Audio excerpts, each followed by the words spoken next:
At 8:45 a.m. on January 20th, 1953, the President-elect Dwight David Eisenhower sat in the back seat of a limousine outside the north portico of the White House, firmly refusing to step across the threshold where Harry S. Truman awaited him. The temperature was 49 degrees Fahrenheit, the sky blanketed in gray clouds. Inside the White House, the sitting president stood by the window, watching the car that refused to move. Eisenhower made it perfectly clear he would not enter the White House as a guest. He would not have coffee with the Truman family. He would not follow tradition. He preferred to stay in the car and make Truman come out to him personally. This was not a scheduling issue. It was not a misunderstanding. It was a deliberate gesture, a calculated slight at a moment that should have exemplified political civility, the peaceful transfer of power from one president to another. The man in the limousine, Dwight Eisenhower, 62, Supreme Commander of Allied forces in World War II, victor in Europe, liberator of millions, the most popular military leader since Ulysses S. Grant. He had accepted Nazi Germany's surrender. He had commanded an army of millions across 2 continents. Kings and prime ministers sought his counsel. The American people elected him president, giving him 55% of the vote and an overwhelming 442 electoral votes. Yet on that January morning, he refused to take 20 steps to shake the hand of the man who had given him almost everything. Inside the White House was Harry S. Truman, 68, former farmer, clothing store owner, county judge, senator, vice president, and president. He had made the decision to use the atomic bomb. He had faced off with Stalin. He had launched the Marshall Plan that rebuilt Europe. He had integrated the armed forces. He had fired Douglas MacArthur. He had held the Western Alliance together in the first, most dangerous years of the Cold War. And just 7 years earlier, he had proposed Eisenhower as a Democratic presidential candidate, while planning to step down to the vice presidency himself. Eisenhower had refused. He insisted he was not interested in politics, that he was a soldier, not a politician, that he served his country only in uniform, not in office. But in 1952, Eisenhower ran for president, now as a Republican, against Truman's party, against his policies, against what Truman had spent years building. And now he sat in the car outside the White House, forcing the departing president to come out to him like a servant summoned to the curb. CBS correspondent Eric Severoid watched it all unfold. He would later describe the moment in 3 words. It was stunning. White House Chief Usher J.B. West also witnessed the scene. He later said, "I was glad I wasn't in that car." The relationship between these two had not always been this way. They had once been allies. Truman had once called Eisenhower the greatest military mind of the era. Eisenhower had once written Truman letters filled with respect and genuine gratitude. But something had broken between them. A fracture had formed that could not be repaired. And on that cold January morning, the split was visible to the entire nation. The rupture had not happened instantly. It had grown slowly, over months and years, through a chain of decisions, mutual reproaches, mistakes, and political calculations that turned respect into near enmity. The first serious crack appeared in July 1945 in Germany, on a highway near Potsdam. President Truman, newly sworn in after Franklin Roosevelt's death, met General Eisenhower, the hero of Normandy. They drove together through ruined Berlin.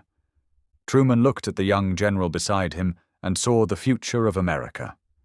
He turned to Eisenhower and said words no one expected. "General, there is nothing you could want that I haven't tried to do for you." And that, Truman explained, included the presidency in 1948. It was no empty courtesy. Truman was entirely serious. He became vice president just 82 days before Roosevelt's death on April 12, 1945. He inherited a country still fighting on 2 fronts, a top-secret atomic bomb project he had not even known about, and relationships with allies he had never met. He felt unprepared. He deeply respected military leadership. Eisenhower embodied everything America wanted in a leader at that time: competence, victories, moral authority earned through real achievement. He thanked Truman, but declined. He insisted he had no political ambitions. He was a soldier, and he would remain a soldier. He had devoted his entire adult life to the army. He understood military command perfectly. Politics, by contrast, seemed an entirely different universe, a world where rules were blurred and opponents were often impossible to clearly identify. Truman accepted his answer. He treated him with respect. In the following years, Truman and Eisenhower often worked side by side. Their cooperation was based on mutual necessity. Truman needed a skilled military leader as he guided the country through the early stages of the Cold War. Eisenhower needed political backing to transition from commanding forces in a global conflict to managing the army in peacetime. In November 1945, Truman appointed Eisenhower as Army Chief of Staff. In the years that followed, he awarded him the Distinguished Service Medal 3 times, in 1945, 1948, and 1952. When NATO was established in 1949, Truman turned to Eisenhower again, offering him the role of First Supreme Commander in 1951. They exchanged cordial letters. They met at official events and briefings. Their relationship was not a close personal friendship, but it was professional, respectful, and productive. Then, in 1947, something remarkable happened. Truman made Eisenhower an offer again, this time in writing, in his personal diary. On July 25, 1947, he recorded a conversation that took place at 3:30 p.m. They discussed the possibility of Douglas MacArthur returning from Japan to seek the Republican nomination. MacArthur was another prominent military figure, but someone Truman did not trust. MacArthur showed authoritarian tendencies. He had governed Japan almost as an independent ruler. Truman feared what MacArthur might do if he gained the presidency.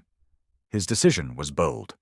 He proposed, if MacArthur ran as a Republican, Eisenhower should run as a Democrat. Truman wrote that he would gladly step aside and take the vice presidency himself. He added, "I've always liked the Senate." He jokingly referred to the White House as the Big White Prison and said his family would be happy to leave that confinement if Ike became president. At the end of the diary entry, he noted, "Ike does not quote me, and I do not quote him either." This was no fantasy. This was the sitting President of the United States, willing to lower himself in rank just to place Eisenhower at the helm of the country. It showed how little confidence Truman had in his political future at that moment, and it revealed how highly he valued Eisenhower's leadership qualities and moral backbone. Eisenhower refused once again. He still did not wish to enter politics. At the time, he was president of Columbia University, having stepped away from active service. He wanted to remain in education, or, if necessary, return to the army, but political battles were off the table. Later that same year, Secretary of War Kenneth Royal reached out to Eisenhower on Truman's behalf. Truman asked Royal to try one more time. He wanted Eisenhower to understand this was not a passing idea. It was a real, serious offer. Eisenhower could have secured the Democratic nomination. The party would support him, and Truman would campaign for him. They would almost certainly have won. But Eisenhower declined again. He repeated to Royal the same thing he had told Truman. He did not want to become president. The position held little appeal for him. He was content with his life as it was.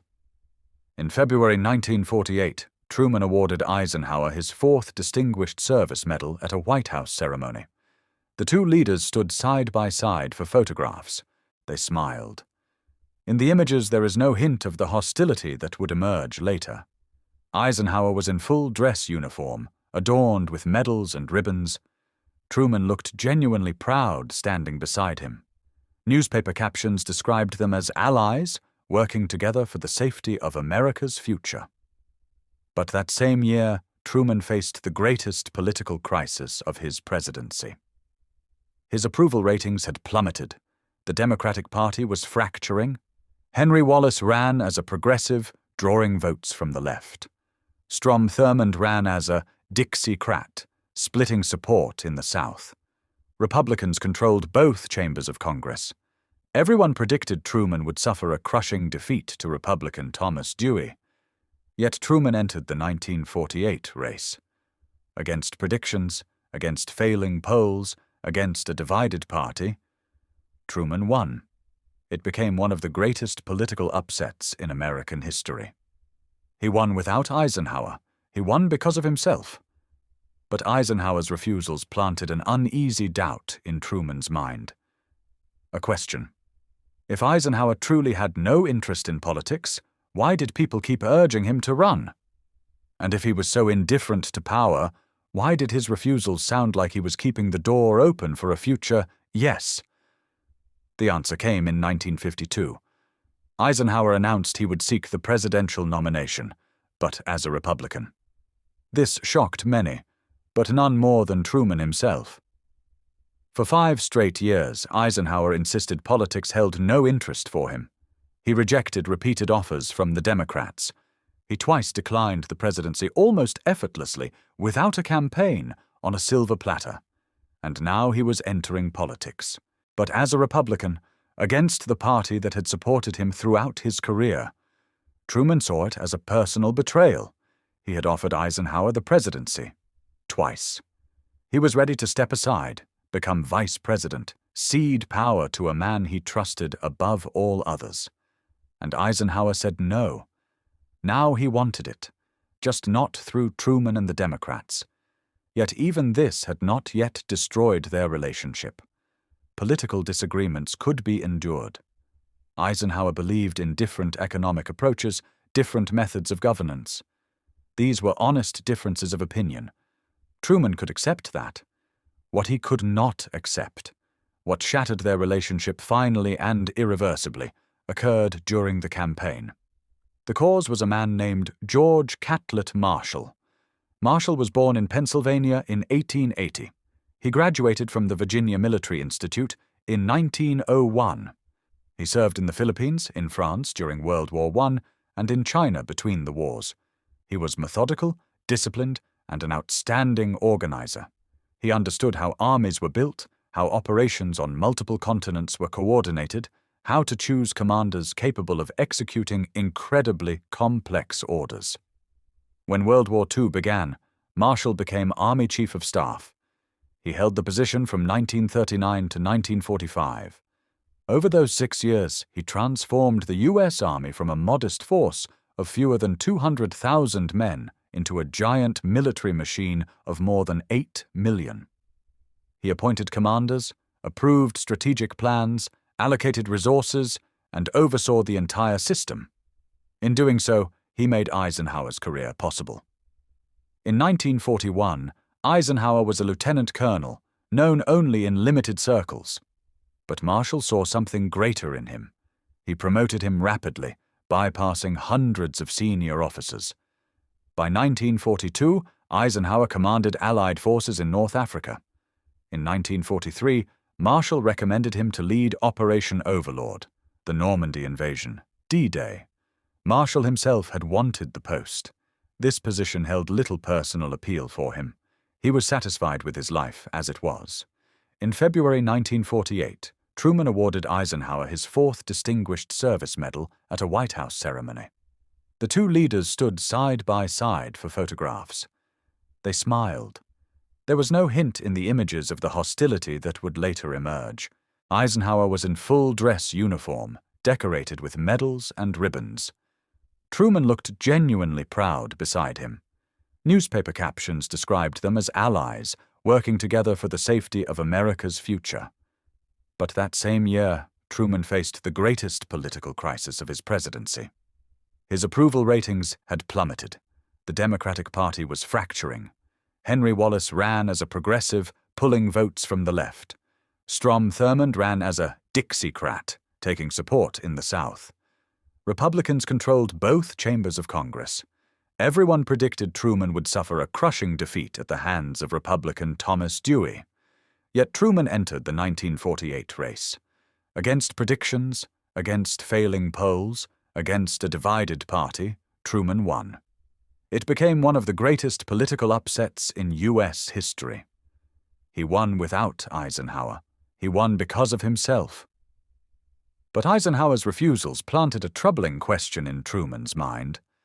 If Eisenhower truly had no interest in politics, why were people repeatedly urging him to run? And if he was so indifferent to power, why did his refusals sound like he was leaving the door open for a future yes? The answer came in 1952. Eisenhower declared he would seek the presidential nomination as a Republican. This shocked many, but none more than Truman himself. For 5 years, Eisenhower had insisted politics held no interest for him. He had rejected repeated offers from the Democrats. He twice declined the presidency almost effortlessly, without a campaign. And now he was entering politics. But as a Republican, against the party that had supported him throughout his career. Truman took it as a personal betrayal. He had offered Eisenhower the presidency. Twice. He was willing to step aside, become vice president, cede power to a man he trusted above all others. And Eisenhower said no. Now he wanted it. Just not through Truman and the Democrats. Yet even this had not yet destroyed their relationship. Political disagreements could be endured. Eisenhower believed in different economic approaches, different methods of governance. These were honest differences of opinion. Truman could accept that.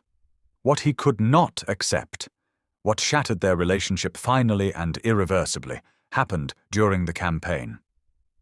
The cause was a man named George Catlett Marshall. Marshall was born in Pennsylvania in 1880. He graduated from the Virginia Military Institute in 1901. He served in the Philippines, in France during World War I, and in China between the wars. He was methodical, disciplined, and an outstanding organizer. He understood how armies were built, how operations across continents were coordinated, and how to select commanders capable of executing incredibly complex orders. When World War II began, Marshall became Army Chief of Staff, serving from 1939 to 1945. In 6 years, he transformed the U.S. Army from a modest force of fewer than 200,000 into a military machine of over 8 million. He appointed commanders, approved strategic plans, allocated resources, and controlled the entire system. In doing so, he made Eisenhower's career possible. In 1941, Eisenhower was a lieutenant colonel, known only in limited circles. But Marshall saw something greater in him. He promoted him rapidly, bypassing hundreds of senior officers. By 1942, Eisenhower commanded Allied forces in North Africa. In 1943, Marshall recommended him to lead Operation Overlord, the Normandy invasion, D-Day. Marshall had wanted the post himself. It was the most important military operation of the war, possibly of the 20th century. But President Roosevelt asked Marshall to remain in Washington to oversee the global war effort. Marshall agreed and passed command to Eisenhower. He could have been resentful. He could have envied Eisenhower's fame, which he was missing at that moment. But Marshall never showed it. He fully supported Eisenhower. Winston Churchill called Marshall the organizer of victory. Historians credit him with creating the military machine that won World War II. Without his organizational talent and ability to manage a global system, the outcome of the war could have been very different. After the war, Marshall tried to retire. He was 65. He had served the country over 40 years. He wanted rest. But in 1947, President Truman asked him to become Secretary of State. Marshall agreed. From 1947 to 1949, he was America's top diplomat during the crucial early years of the Cold War. He articulated the foundation of the European Recovery Program in a speech at Harvard on June 5, 1947. This became the famous Marshall Plan. From 1948 to 1952, the U.S. provided more than $13 billion to rebuild Western Europe. It worked. Roads, factories, power grids were restored, currencies stabilized, trade resumed, laying the foundation for future prosperity. In 1953, Marshall received the Nobel Peace Prize for this achievement, the only career military officer in history to receive such an honor. After serving as Secretary of State, he retired again. But in 1950, when the Korean War began, Truman turned to him once more. Marshall became Secretary of Defense, serving from September 1950 to September 1951. He rebuilt America's military power, weakened after post-war demobilization, and oversaw the U.S. response to the Korean conflict. Marshall also helped create NATO's command structure. So when Senator Joseph McCarthy began attacking him, he was not targeting just another bureaucrat. He was attacking one of the architects of Allied victory, one of the builders of the post-war world, one of America's most respected public figures. And crucially, he was attacking Eisenhower's mentor, patron, and friend. Marshall had propelled Eisenhower, bypassing hundreds of senior officers. He had recommended him for command in Normandy. He had made Eisenhower's career possible. Eisenhower owed him everything. In 1950 to 1951, Senator Joseph McCarthy of Wisconsin began systematically attacking Marshall. McCarthy exploited anti-communist hysteria at its peak. He built his political career accusing people of communist sympathies. Most of his accusations were baseless. Many were cruel. Some destroyed the lives of innocent people. But in a nation fearful of Soviet expansion, this tactic brought political gain. McCarthy accused Marshall of participating in a communist conspiracy. In June 1951, speaking in the Senate, he spent 60,000 words attacking Marshall, calling his career a conspiracy so vast and disgraceful that it eclipses everything ever undertaken in human history. He accused Marshall of losing China and undermining U.S. positions in Europe and Asia.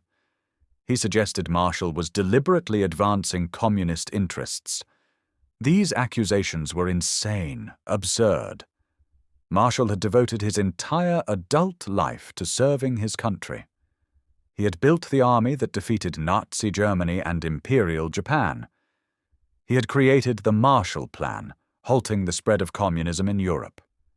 He had led the Pentagon during the Korean War, countering communist aggression. To claim Marshall was a secret agent of communism was monstrous nonsense. Senator William Jenner of Indiana went even further than McCarthy. He called Marshall a living lie and a cover for traitors. He claimed that Marshall had once again extended a hand to this criminal gang of communists and sycophants under the leadership of Mr. Truman and Mr. Acheson. These were not political disputes. These were attacks on the very essence of Marshall, his honor, his loyalty, his integrity. Everyone who knew Marshall personally understood the accusations were false. Yet for Republicans, these attacks served to portray the Truman administration as weak in the fight against communism. Truman was furious. He called Marshall the greatest living American. Attacks on Marshall felt like attacks on himself, on his personnel choices, on his administration, on his presidency. And he expected Eisenhower to defend Marshall. After all, Eisenhower owed Marshall everything. If anyone was to protect Marshall from McCarthy's slander, it was him. In October 1952, during the presidential campaign, Eisenhower was scheduled to deliver a speech in Milwaukee, Wisconsin, McCarthy's home state. McCarthy was to be on stage beside him. He had already publicly endorsed Eisenhower. Republican leaders in Wisconsin wanted a show of unity. They wanted to demonstrate Eisenhower and McCarthy, allies, a united team, standing against the Democrats.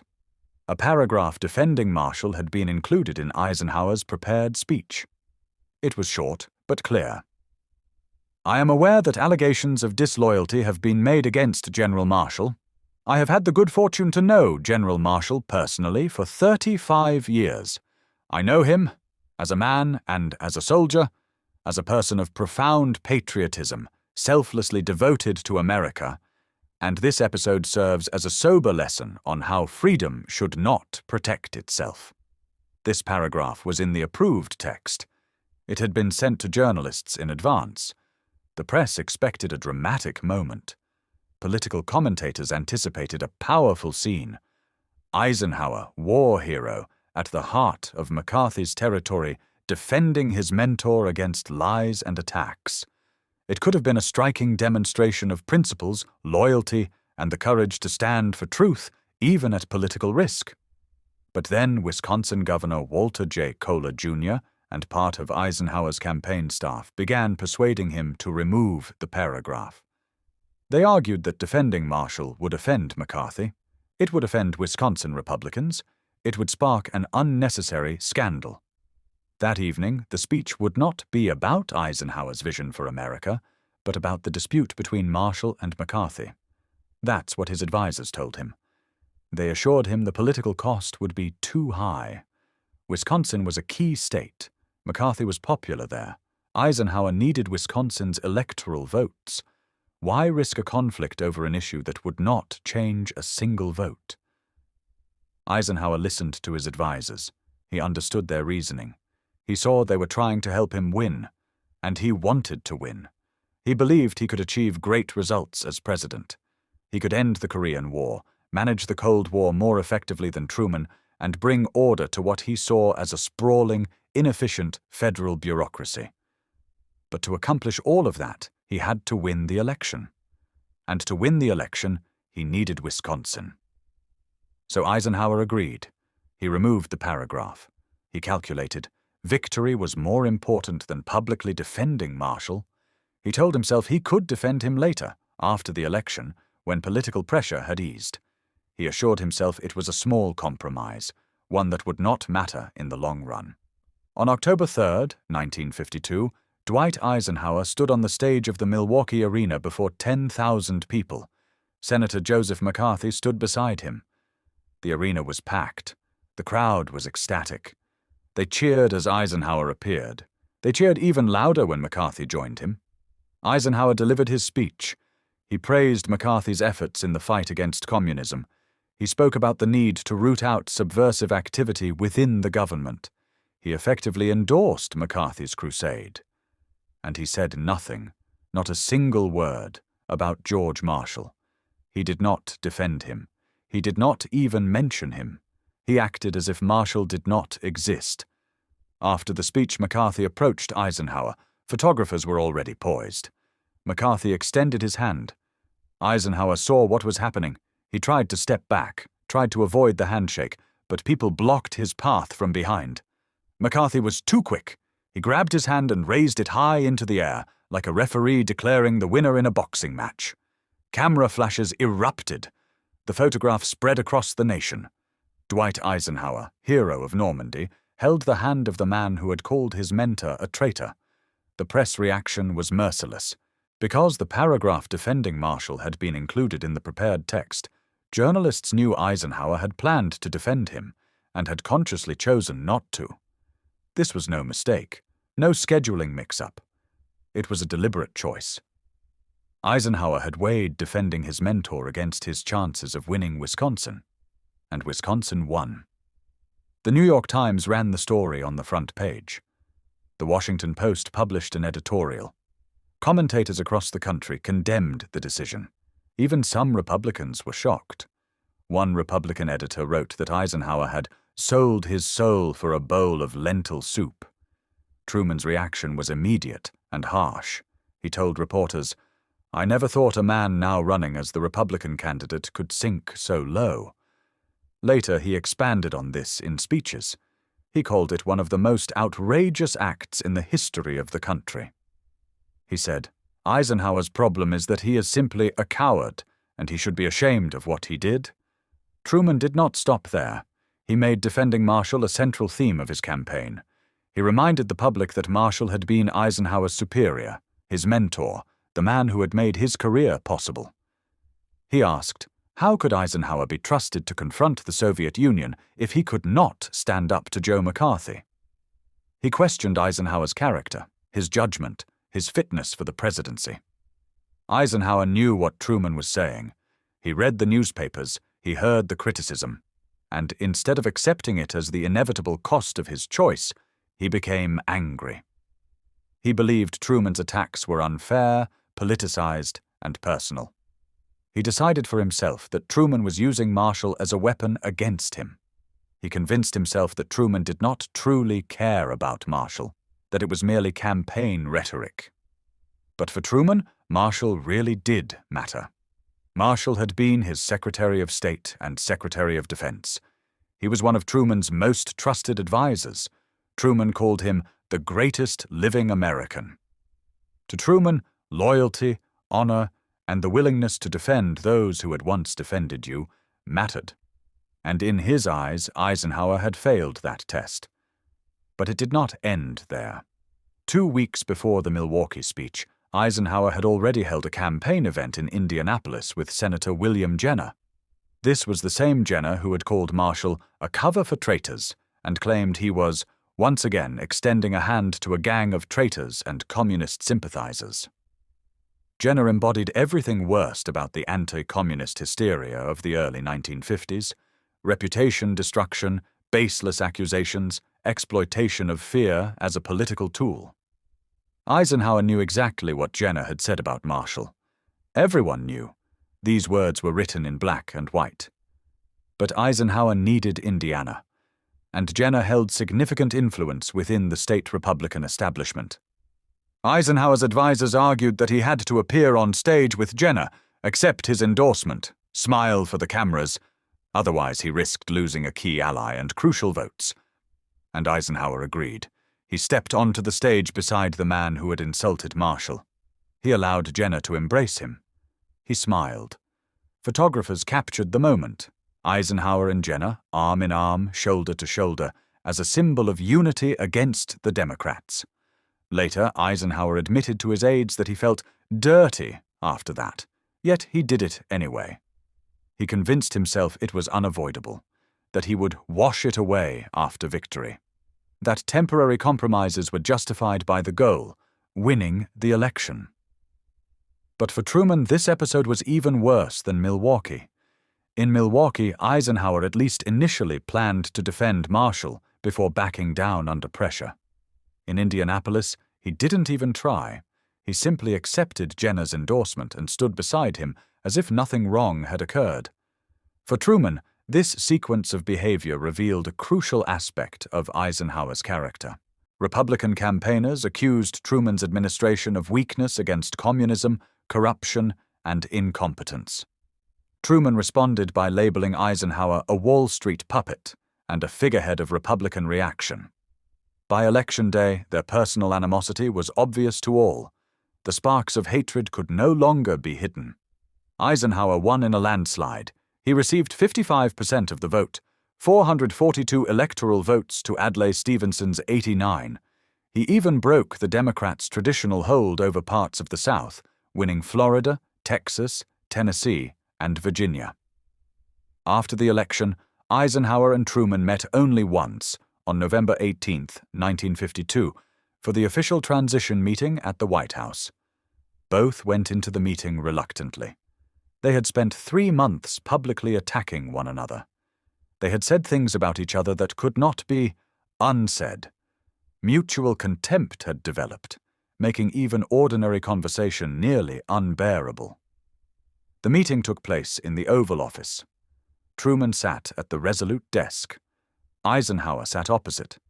According to biographer Stephen Ambrose, the atmosphere was cold, tense, awkward, and entirely unproductive.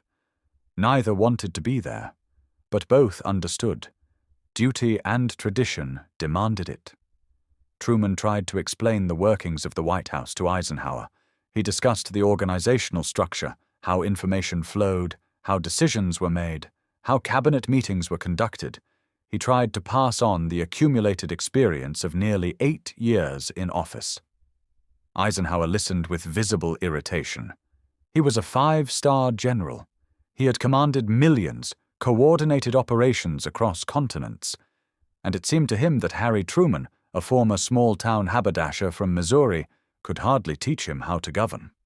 Truman moved on to foreign policy. He spoke about Soviet intentions, the situation in Korea, and allies in Europe. He tried to explain to Eisenhower the delicate balance of containment strategy. Why economic aid was crucial, how to strengthen military capabilities while maintaining diplomatic flexibility.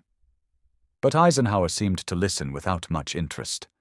As NATO Supreme Commander, he personally knew European leaders and believed he understood military and international strategy far better than Truman. From a president who had failed to end the Korean War, he certainly wasn't going to learn foreign policy. Then Truman moved on to the budget. He explained how the budget was prepared, how it passed through Congress, and how the approval process worked. Important technical details without which managing a nation was impossible. Yet later, Eisenhower would write that the meeting had given him almost nothing. In his view, Truman had merely wasted time repeating the obvious and trying to justify his own policies. Truman, however, thought the opposite, that the time was wasted because of Eisenhower. In his perception, Eisenhower barely listened. He sat as if he already knew everything he needed, asked no questions, took no notes, simply waiting for the moment to leave and handle things his own way. After the meeting, Truman told his aides, Eisenhower would have a hard time as president. He pictured him sitting at that desk, giving orders, and nothing happening. "Poor Ike," Truman said. "This is nothing like an army." He believed Eisenhower did not understand the difference between military command and political leadership. In the army, orders are executed. In politics, everything relies on negotiation, persuasion, and compromise. And Truman thought Eisenhower simply lacked the necessary political skills. Between the election and inauguration, Eisenhower took several steps that irritated Truman. For example, he decided to attend the ceremony wearing a Homburg instead of the traditional top hat, without discussion, simply as a demonstration that he would do things his own way. By Inauguration Day, the tension between them could no longer be concealed. Advisor Clark Clifford compared the atmosphere to a tropical downpour. The hostility was that fierce.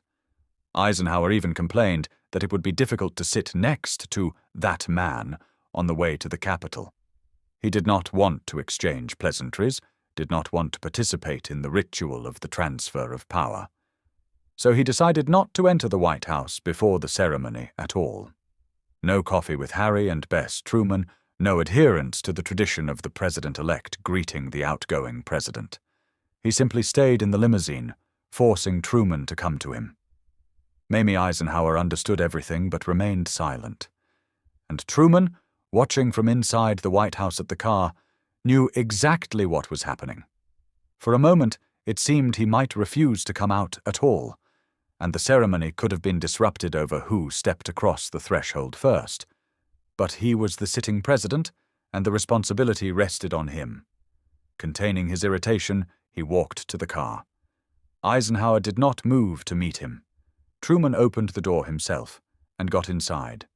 They sat side by side, not looking at each other, in complete silence, in a tense, heavy atmosphere. Mamie tried to make small talk about the weather and the crowd outside. Bess Truman was not present, fortunate to avoid the awkwardness. Then, breaking the silence, Eisenhower asked a question. Who had ordered his son John brought back from Korea for the inauguration? John, a 29-year-old major, had been serving on the front lines while the war continued. American soldiers were still dying in combat. John Eisenhower, the future president's son, was among them, leading a unit under fire, fulfilling his duty. Eisenhower was proud, but naturally worried. And suddenly, someone had decided to urgently remove John from Korea and send him to Washington for the inauguration. Eisenhower wanted to know who had made this decision without his knowledge and on what authority. Truman looked him straight in the eye and said, "I did." He explained that, as president, he had felt it right and just to give John the chance to be present at a historic moment, when his father took the oath of office. The gesture was humanly generous. Truman understood how symbolic it would be for a son, serving in a war, to be at his father's side on Inauguration Day. He did not publicize his decision, did not use it for political effect, and did not even mention it publicly. He did it simply because conscience dictated it. For him, despite all the conflicts and grievances, there were things more important than politics. Family, meaningful moments in history, basic decency. Eisenhower, however, did not react. No thanks, no acknowledgement, just silence. He turned toward the window and continued watching the crowds lining Pennsylvania Avenue. Years later, he would eventually thank Truman, but only in a letter sent several days after the inauguration. At that moment, in the car, not a word. Later, in their memoirs, they described other details of the conversation differently. Truman claimed that Eisenhower had justified his absence from the 1949 inauguration by saying he didn't want to draw attention to himself, and that Truman had replied, "Ike, I didn't invite you, otherwise you would have been there." Eisenhower denied that such an exchange occurred, but they agreed on one thing. The ride to the Capitol had been painfully awkward, cold, and tense. At the Capitol, the ceremony began. Chief Justice Fred Vinson administered the oath. Eisenhower became the 34th President of the United States. He delivered his inaugural address about America's mission in the free world, about strength, security, and the nation's destiny. Truman stood nearby and listened in silence. After the ceremony, he left. He did not stay for the parade. He did not watch Eisenhower enter the White House. Instead, he went to Union Station, where more than 5,000 people awaited him. They cheered loudly, as if at the 1944 and 1948 party conventions. Police had to literally carve a path through the crowd to get the Truman family onto the train. Boarding the train, Truman left Washington after nearly 8 years as president. He would not return to the White House for another 10 years. Eisenhower, meanwhile, began his presidency and did not invite Truman back for dinners, ceremonies, or official events. From 1953 to 1961, Truman never once crossed the White House threshold. Formally, invitations were extended, one shortly after Eisenhower took office, another in 1959 for Winston Churchill, and a third later. Truman declined all of them. He believed the invitations were insincere, mere gestures of reconciliation. Eisenhower, on the other hand, thought Truman was being petty. And so they lived 8 years in a state of frozen hostility, without conversation, without correspondence. Later, Truman admitted that he could only mention Eisenhower's name interspersed with cursing. In October 1959, an event brought Truman and Eisenhower into the same room. George Marshall had died. He passed away on October 16th at Walter Reed Hospital after a long illness, at age 78. The funeral took place on October 20th in the Fort Myer Chapel in Virginia. The ceremony was attended by President Eisenhower and former President Truman. They sat on the same bench, side by side, for the first time since Eisenhower's inauguration in 1953. Almost 7 years had passed since their last meeting. During the service, they did not speak. They sat in silence, mourning a man who had meant so much to each of them. Marshall, the organizer of victory and architect of peace, the man whose career had made both Eisenhower's and Truman's success possible. After the funeral, they departed without handshakes or words, only their joint presence, paying respects to a shared friend. In the following 4 years, the former president sometimes met at funerals of other prominent figures: Chief Justice Fred Vinson, who had administered Eisenhower's oath, House Speaker Sam Rayburn, Eleanor Roosevelt. They were present together at these events, but always kept their distance. Ceremonies were polite, but cold. They acknowledged one another, but never engaged in conversation. In November 1963, after the assassination of President John F. Kennedy in Dallas, Truman and Eisenhower met again in Washington. Kennedy's body lay in the Capitol Rotunda. Thousands of Americans passed by the casket, and foreign leaders had arrived. On November 25, 1963, the procession moved to St. Matthew's Cathedral and then to Arlington National Cemetery. Truman and Eisenhower rode in the same car, accompanied by Margaret Truman and Mamie Eisenhower. During the ride, they talked, likely discussing whether the assassination was part of a conspiracy or the act of a lone gunman. They agreed it was most likely a solitary act. They spoke about the state of the world and the challenges facing the nation. After the cemetery ceremony, Margaret Truman invited the Eisenhowers to lunch at Blair House. They agreed. The meal was modest: sandwiches and coffee. For an hour, Truman and Eisenhower sat together and talked, reminiscing about old battles, political and otherwise. The conversation flowed like two old acquaintances who had once known each other well. Admiral Ronald Dennison, a White House aide who was present, later recalled, "I thought it would never end, but it was very moving. It felt as if there had never been any enmity." When Eisenhower left, Truman and Margaret escorted him to the car. The former president spoke for a few more minutes on the sidewalk, then shook hands, long and silently. Margaret kissed Eisenhower on the cheek. Mamie kissed Truman. Nearly 10 years after that cold January day in 1953, they had regained something resembling friendship. Their final meeting took place in 1966 in Kansas City at a United Nations luncheon.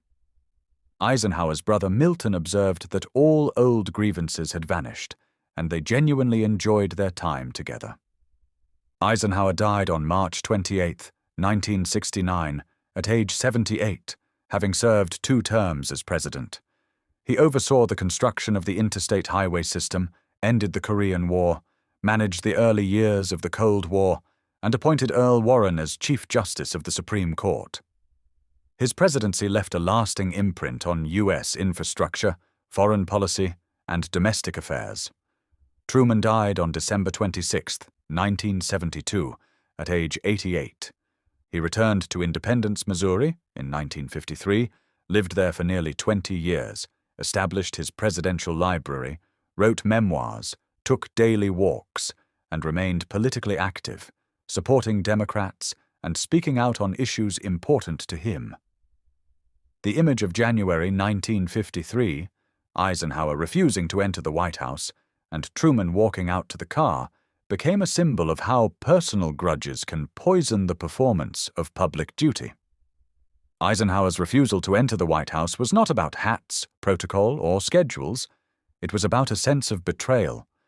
Eisenhower felt betrayed by the attacks during the campaign, accusations of moral cowardice, and partisan criticism that questioned his character.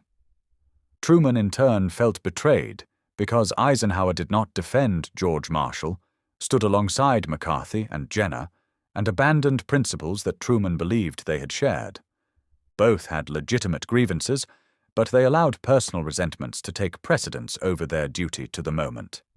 An inauguration is not about 2 men in a car. It is about the continuity of democracy, the peaceful transfer of power, and showing the nation and the world that American institutions are stronger than any human ego. Eisenhower forgot that when he stayed in the car. Truman did not, and yet he still stepped forward. The handshake at Blair House in 1963, 10 years later, showed that both understood what had been lost: the friendship they could have preserved, the cooperation they could have achieved, and the mutual respect that once existed. But the understanding came too late to change the past. On that cold January day in 1953, Eisenhower remained in the car, refusing to enter the White House. The moment passed, the insult was delivered, and the damage was done. For 10 years, 2 of the most significant Americans of the 20th century remained divided, by pride, by anger, and by the memory of a threshold neither of them wanted to cross.